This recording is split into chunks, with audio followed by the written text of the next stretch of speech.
올해로 42주기를 맞은 5.18 민주화운동. 이 땅에 민주주의의 이정표를 세운 평화와 인권의 상징입니다. 하지만 여전히 거짓된 말과 왜곡된 시선들은 그날의 진실을 가리려고 합니다. 핵심 책임자들은 아무런 고백도 사과도 없이 세상을 떠나고 있는 상황. 또 다른 목격자인 계엄군의 증언이 절실합니다.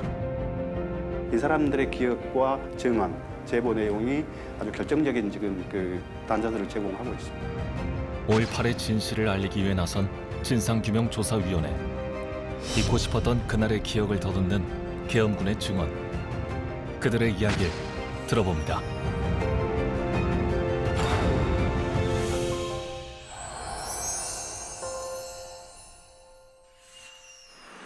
서울 중구에 위치한 5.18 진상규명조사위원회.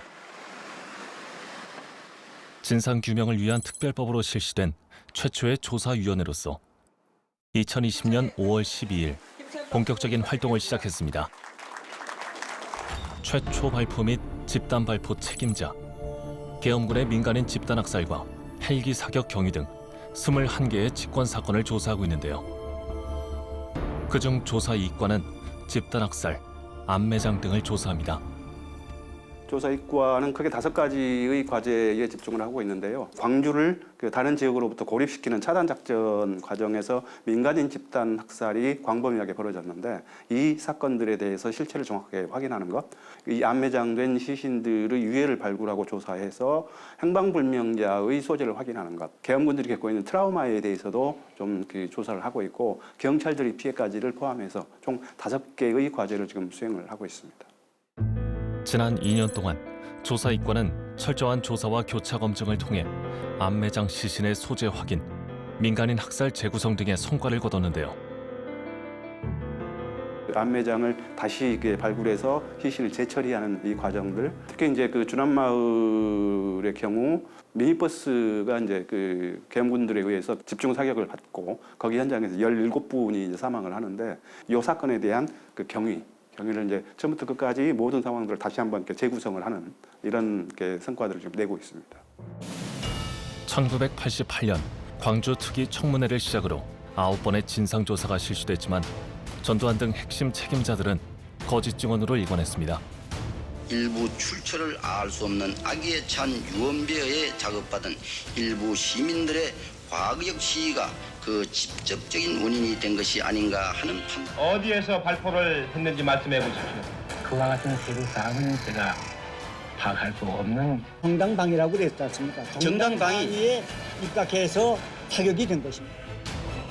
5.18 왜곡과 조작에 관여했던 신군부 수뇌부들은 정치적 이해관계가 맞물려 있기 때문에 끝끝내 침묵했습니다.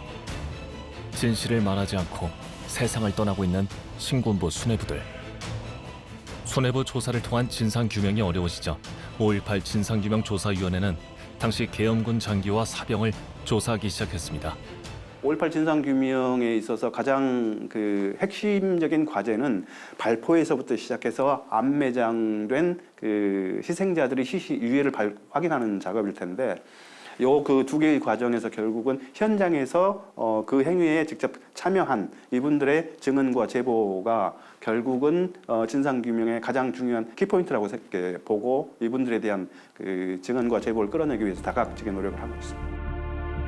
지금까지 민간인 집단 학살과 시신 암매장 등에 참여하거나 목격한 계엄군 400여 명의 증언을 확보했습니다.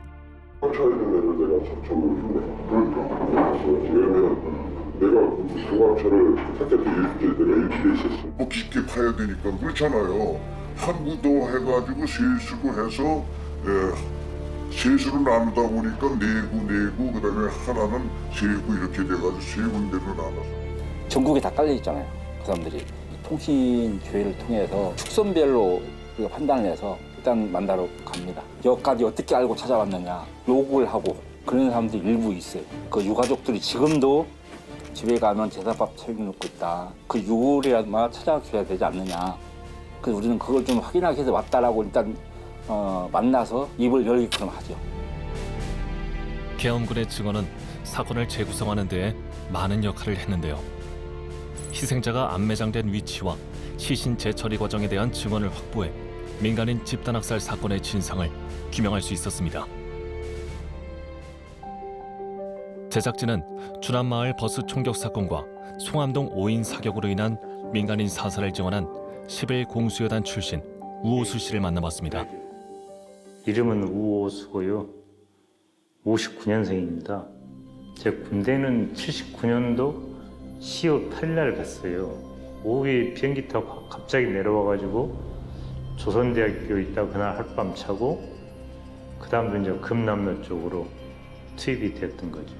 저는 통신병이었어요. 통신병 가지고 대대장 통신병이 없어가지고 그 지원을 나갔어요. 그때 당시 이제 금남로 도청으로 갔었거든요. 전시 상황 상태에서 뭐 똑같이 뭐 실탄이나 뭐 이거 전부 다 똑같이 취급해주고 그런 상황에서 이제 주남마을 사건이 터졌어요. 더 이상 하순 쪽으로 못 나가게끔. 1980년 5월 21일 광주 외곽에 있는 주남마을에서 임시로 초소를 만들어서 대기하던 7.11 공수여단 계엄군들이 지나가던 미니버스에 발포하는 사건이 일어났습니다. 승객 15명이 사망하고 3명이 부상당했습니다. 미니버스 한 대가 그 저지를 무시하고 치러 왔어요. 그 전에 있던 대대병력이 전체적으로 그 미니버스에 총을 쏜 거죠. 정상적인 상태가 아닐 정도로 찌그러졌어요. 얼마나 많이 쐈는데. 차 안에 사람이 있었겠죠. 있었는데 그냥 모르니까 계속 그 차에다 총을 쏴대는 거예요. 주남마을에서 이제 그게 끝났어요. 어떤 철수를 해야 되니까 강주에 나주 쪽으로 넘어가는 애각도를 타고 넘어왔어요. 24일엔 전교사 보병학교 교도대 병력이 11 공수여단 61대들을 시민군으로 오인하고 사격을 가했습니다. 우호수 씨는 진상조사위에서 자신이 본 사실들을 증언했는데요. 그의 증언을 통해 송암동에서 발생한 민간인 학살 정황이 파악되었습니다. 보병 못해서도 아마 시민군인 줄 알았는가 봐요. 그래가지고 오인 사격을 했던 것 같아요. 하도 총을 쏘니까 너도 다 총을 쏘는 거예요. 그때 상황이 끝나면서 아마 군인들도 많이 사망했지만 민간인도 많이 사망한 걸 거예요. 또 안타까운 것은 총이 맞아가지고 뇌악화에다 이렇게 시민군을 한 명 이렇게 싣고 가는데 참. 시간이 지나도 잊히지 않는 충격적인 사건들.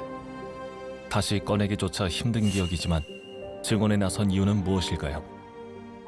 그것이 한 30년 이상 지났잖아요.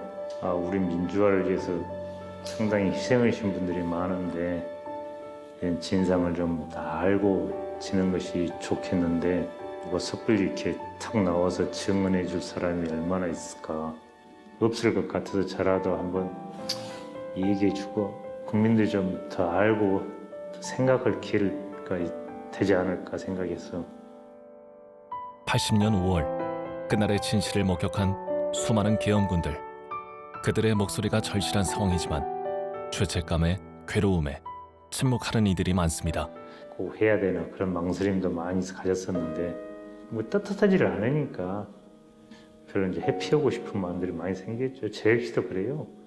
제대 오고 나서도 이제 총소리만 나면은 그 대상들이 깜짝깜짝 떠오르고 이렇게 무서움증에 들어가고 그러더라고요. 어떻게 보면은 광주의 피해자들 입장에서 볼 때는 이분은 영원히 가해자거든요. 근데 또 한편으로 보면은 이분들은 국가의 명령에 의해서 이 일을 할 수밖에 없었던 군인이기 때문에 수행해야 했던 한편으로는 또 피해자도 될 수 있거든요. 그러니까 이 증언들을 끌어내기 위해서는 이분들을 또 계엄군들을 설득도 해야 되고 그다음에 만나가지고 한 번에 만나서 되는 경우도 없고요. 이제 이런 과정에서 이제 자연스럽게 라포가 형성되고 그분이 마음을 좀 열어야 되고. 일평생 트라우마를 안고 살아가는 계엄군. 국가폭력의 또 다른 피해자이기도 한데요. 5.18 진상규명조사위원회는 올해 증언과 치유라는 프로그램을 진행하는데요. 계엄군의 트라우마를 치유하고 더 많은 증언을 독려할 계획입니다. 국가가 이분들을 어떻게 보면 케어를 해야 되고 아픔을 안아줘야 되고 치유를 해줘야 된다. 이분들이 원하신다고 그러면은 이제 정신과 의사분도 프로젝트에 참여를 하시고요. 이때까지 한 번도 국가로부터 관심도 받지 못했을 뿐더러 외면도 받았었는데 일단은 저희는 얘기를 들어주고 관심이죠. 그래도 조용히구나.